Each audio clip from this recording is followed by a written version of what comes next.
ان انا في مكان دلوقتي مستقر فيه نفسيا واخد وضعي تمام والناس بتحبني جدا وكل حاجه وبعمل تاريخ في نادي معين، مفيش اسباب تخليني اسيب ده واروح في نفس المكان يعني.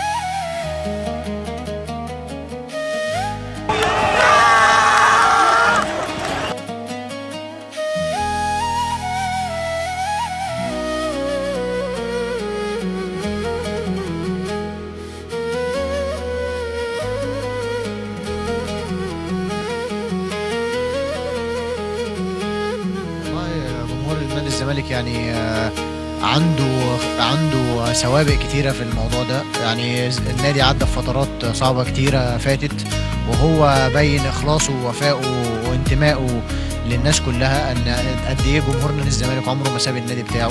جمهور الزمالك بيشجع نادي الزمالك مش عشان بياخد بطولات، عشان ياخد بطولات.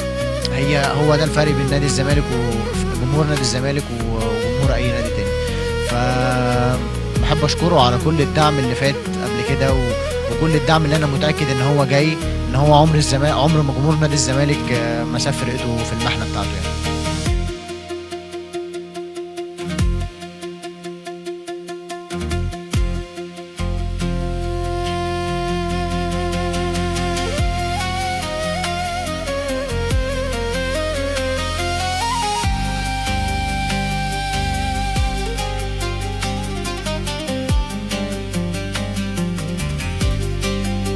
طموح ان انا اقدر اعمل حاجه كبيره في النادي الاهلي، اكسب بطولات انا ما حققتهاش قبل كده. ايه اللي انت عايز تجيبه مع النادي؟ ايه اللي عايز تضيفه لنفسك مع النادي الاهلي؟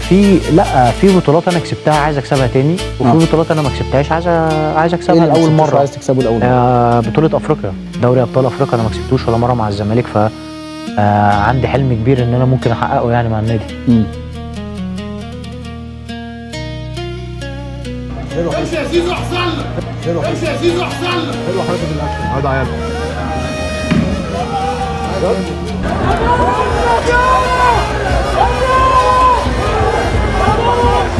والنحس لما بيجي ما تعرفش ادم مين اللي نحس على الفرقه، مش على الفرقه، على الاهلي كله.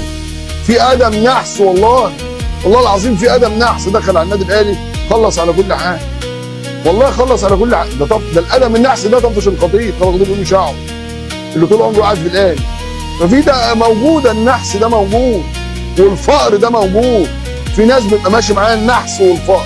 شوفوا مين بقى، مين اللي نحس ومين فقر، وادم شر على النادي وعلى الفرقه وعلى كل حاجه. واوضه اللبس باظت بوجود زيزو وامام عاشور. الله. لا، ما انت لو انت بتتكلم على اسباب فنيه، في لعيبه كتير ما تلعبش زي زيزو ما يلعبش. انت جعان يلا، جعان يلا يا جعان، يلا يا زيزو يا جعان. بص الجعان مش قادر يقف. يا عم انت هنقعد بقى درجن ما فيش كوره، انا مش جايبك عشان تعمل اوفر. وزيزو شبح اللي هو كان احسن لعيب مع الزمالك جه الاهلي شبح. وبالنسبه لي دي بضاعه اتلفها الطمع، دي بضاعه اتلفها الطمع.